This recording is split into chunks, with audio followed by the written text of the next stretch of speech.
तो भूषण जी के माइंड में क्या था कि एक म्यूजिकल फिल्म बनाए। मैंने जिसको प्यार किया है आ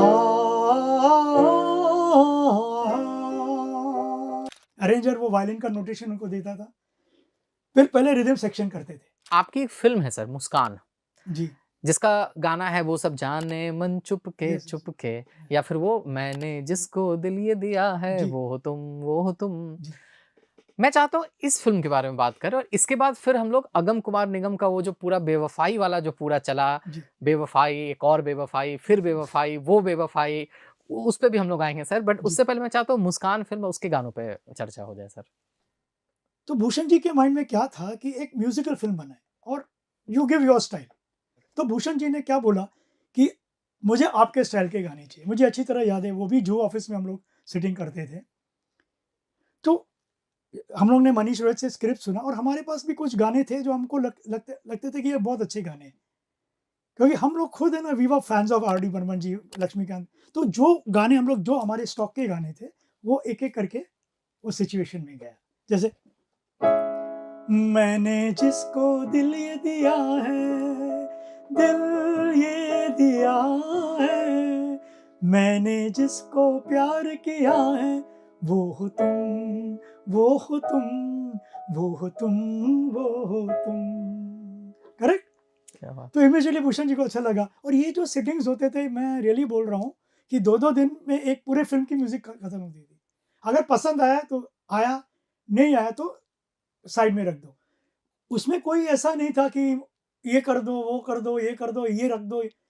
कोई डाइसेक्शन नहीं होता था, जो मुझे लगता है कि थोड़ा बहुत आजकल हो रहा है। See, either you like my melody और यू डोंट लाइक इट। तो विनय हम लोग दोनों बैठ के हम लोग ये गाने सुनाते थे। Bhushan ji very fast decider of music. वो जो गाना था उसके लिरिक्स भी रेडी नहीं थे। कभी जागे सोए, कभी हंसते गाते, कभी तन्हा तन्हा, ना ना ना ना ना ना, दिल धड़कने लगा बेवजह बेसबब, क्या इसी को मोहब्बत कहते हैं सब, क्या इसी को मोहब्बत कहते हैं। कहीं खो गया मैं, कहीं मैं रो पड़ा, दीवाना मैं तेरा, ना ना ना रो ना ना, कि मैं जानता। ओके, इतना ही गाया ऐसा ही। उस हिसाब से फिर समीर साहब ने गाने लिखे। So it either it touches you. फिर हम लोग अरेंजमेंट पे बैठते थे, तब अरेंजर होते थे। अरेंजर वो लोग हैं जो म्यूजिक डायरेक्टर के साथ बैठ के गाने को सजाते हैं। सजाते हैं। ये गाना बबलू दा ने किया, बबलू चक्रवर्ती जी ने। तो वायलिन्स का पार्ट, तो गाने में ऑर्केस्ट्रेशन होता था। अभी लोग बहुत पूछते हैं कि ये गाने क्यों चलते हैं, गाने क्यों नहीं चलते? भाई आपको कुछ डालना तो पड़ेगा गाने के अंदर। जैसे आप खाने में कैसे अलग-अलग इंग्रीडिएंट्स डालते हैं। इसमें गाने में वायलिन्स बज रहे हैं, फ्लूट्स बज रहे हैं, कोरस है, कम से कम 120 म्यूजिशियन के गाने हैं ये सब। क्या बात कर रहे हैं यस, सर। इवन कोई फरियाद इज़ एटलीस्ट 100 म्यूजिशियन सॉन्ग। 40 वायलिन्स है उसमें, तो वो रूह आ जाती है ना। मतलब इतने सारे लोग एक साथ बजा रहे हाँ, हैं। 40 देखो, पहले रिदम होता था करीब जी। 8, 10, 20 लोग, फिर 40 वायलिन आते थे गाने में, गाने के पीछे जो बजाने के लिए। हम तुम्हारे सनम में 30 कोरस है। वो जो स्टार्टिंग है, आ, आ,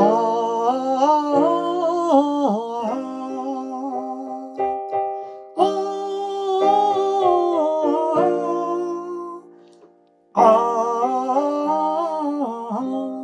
फिर जो स्ट्रोक सेक्शन है कम से कम 10 है। टंडडंग टंग टंग डरडंग डंग, डरडंग डरडंग डरडंग, डरडंग डंग, तभी वो विशाल लगेगा ना स्क्रीन पे। क्या बात आ, है।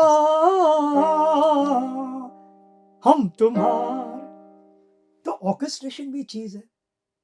अभी थोड़ा सा ज्यादा इलेक्ट्रॉनिक हो रहा है, तो गाना वहीं सिमट जा रहा है। सर अब चूँकि आपने इसका ज़िक्र छेड़ दिया है सर, तो जी, मैं चाहता हूँ कि अब हम लोग इस पे प्रॉपर बात कर लें जी, जी, कि 90s के ज़माने में जो गाने रिकॉर्ड हुआ करते जी, थे, जी, जी, जितना मुझे पता है जी, कि शायद कोई 35 एमएम का एक टेप होता था, 8 ट्रैक हुआ करते थे। अब तो जी, ख़ैर 100-100, 200 ट्रैक हो गए हैं। जी, मैं चाहता हूँ सर ये एक मास्टर क्लास हो जाए हमारे दर्शकों के लिए जरूर। कि ये जो बार-बार आप अरेंजमेंट की बात करते हैं, जी, ये क्या होता है? और क्या जैसे अभी क्या होता है ना कि बिट्स एंड पीसेस में कोई आया, रिकॉर्ड करके चला गया, बाद जी, में कंप्यूटर से उसको मिक्स कर दिया जाता है। जी, 90s में क्या ऐसा होता था कि जैसे आप बता रहे हैं कि 100 वायलिन एक साथ बज रहे हैं, ढोलक एक साथ बज रहा है, 200 लोग एक साथ एक आपके एक्शन पे बजाना शुरू करते हैं, सिंगर गाना शुरू करता था और एक भी अगर गलती हुई तो फिर से सबको शुरू से करना पड़ता था। ये आप मैं चाहता हूँ पूरी डिटेल में बताइए मैं सर। डिटेल में बताता हूँ। जी सर।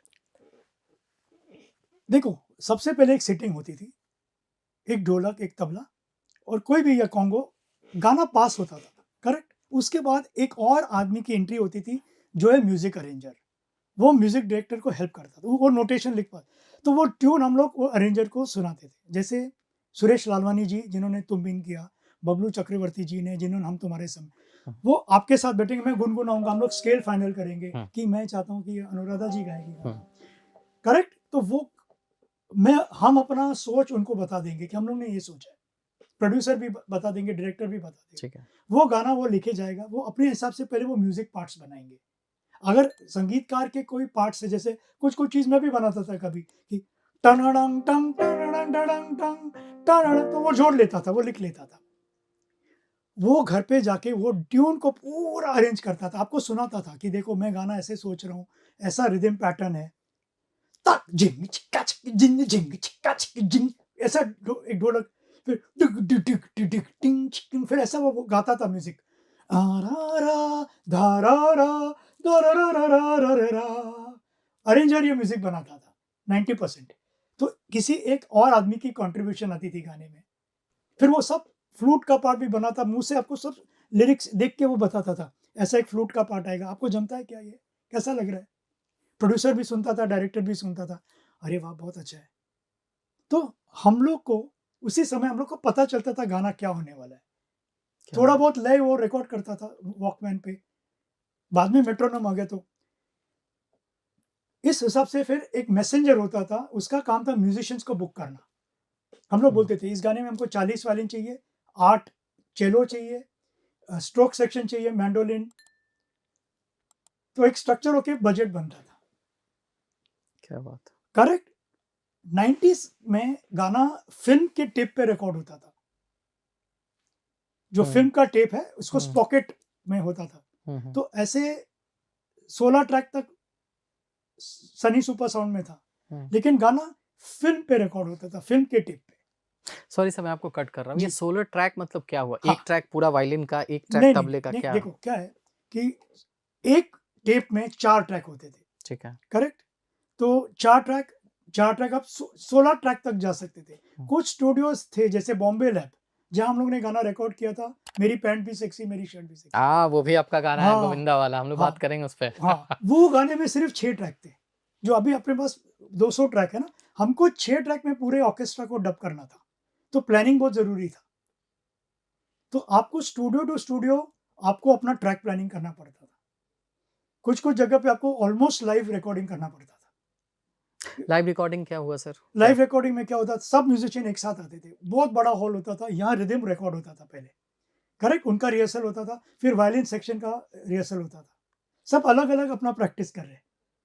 अरेंजर वो वायलिन का नोटेशन उनको देता था, फिर पहले रिदम सेक्शन करते थे। रिदम सेक्शन क्या हुआ सर? रिदम सेक्शन में 4 ढोलक, जो भी आपका अच्छा वैसा, हाँ, रिदम, तुम्बा, कोंगो, समझ गया। बोंगो, हुँ। साइड रिदम घुंघरू वाला, तो वो पूरा गाना उसको मैं मुझे बैठना पड़ता था उनके साथ और मैं गाता था और ये लोग सब जन बजाते थे धीरे से। फिर उन लोग अपना नोटेशन लिखते थे। ये सेक्शन हो गया गाना। नोटेशन मतलब वही जो हम लोग देखते हैं सर कि वो जो लिखा रहता जी, है, जो जी, जी। पूरा नोट्स जिस पे लिखा जी, रहता अच्छा, है। रिदम का जो जी, इंडियन रिदम का एक्चुअली कोई ऑफ़िशियल नोटेशन नहीं है। ये लोगों के पास अपना खुद का भाषा है। ओके। जैसे मुझे सपोज़िंग ठेका चाहिए, झिंग चिक्का चिक झिंग झिंग, तो लोग उसको गमबोट बोलते हैं। फिर एक दत्ताराम जी का एक ठेका डिक चिक डिक चिक डिक चिक, तो उनके पास अपना खुद का कोड लैंग्वेज है। इस कोड लैंग्वेज की वजह से सब लोग एकत्र एक साथ बजा सकते थे। और ये जो ऐसे-ऐसे इशारा होता था, ये किस लिए होता था ये सर? होता था टेम्पो के लिए, बेसिकली अरेंजर के हाथ पे गाना रिकॉर्ड होता था। ओह! अरेंजर के हाथ पे। इसका कोई साइन लैंग्वेज था कि ये ज़्यादा टेम्पो है, ये कम हाँ, टेम्पो है थोड़ा कुछ? बहुत बैकग्राउंड में वो बहुत काम में आता था। हुँ। क्योंकि अभी तो डिजिटल है, अब हम लॉक कर सकते हैं। उस समय था नहीं, तो अरेंजर के हाथ पे होता था। मैं एक एग्जांपल आपको दूं, जी प्लीज प्लीज। अभी एक बैकग्राउंड स्कोर सपोजिंग चल रहा है, हम्म। तो सीन है ना स्क्रीन पे है, क्रॉस आता था 3 क्रॉस, तो अभी एक सीन चल रहा है, सपोजिंग एक सीन चल रहा है, हाँ, और म्यूजिशियन वहां नहीं देख सकते हैं, वो मेरे इशारे पे चलेगा। For example supposing violin section है, तो मैं, मेरे पास टाइमर है, आ आ आ तू रू रू रू रू रू रू रू धरडंग धरडंग धरडंग धरडंग धरडंग धरडंग धरडंग धरडंग। अब देखो मेरे इशारे पे जा रहे हैं, नोटेशन तो लिखा हुआ है, लेकिन वो एग्जैक्टली सीन के साथ कौन एक्सप्लेन करेगा? क्या बात। एक एक आदमी थोड़ी बात देखेगा, तो मेरे इशारे पे चल रहे सब लोग, वाह। मेरे टेम्पो पे चल रहे। तो ये छोटे छोटे पीसेस का पहले रिहर्सल होता था, फिर मेरे इशारे पे बैकग्राउंड होता था। क्या बात है सर। अब चीजें कैसी हो गई सर? अभी चीजें बहुत इजी हो गया, अभी बैकग्राउंड तो हम लोग प्रोग्रामिंग कर सकते हैं ना, उसको कंप्यूटर पे पिक्चर को लॉक करके हम लोग कर सकते हैं। लास्ट तक रुके हो, मतलब क्लिप आपको इंटरेस्टिंग लगी, तो subscribe to Digital Commentary Clips. और फुल पॉडकास्ट तो इससे भी ज्यादा इंटरेस्टिंग है, जिसका लिंक आपको डिस्क्रिप्शन बॉक्स में मिल जाएगा।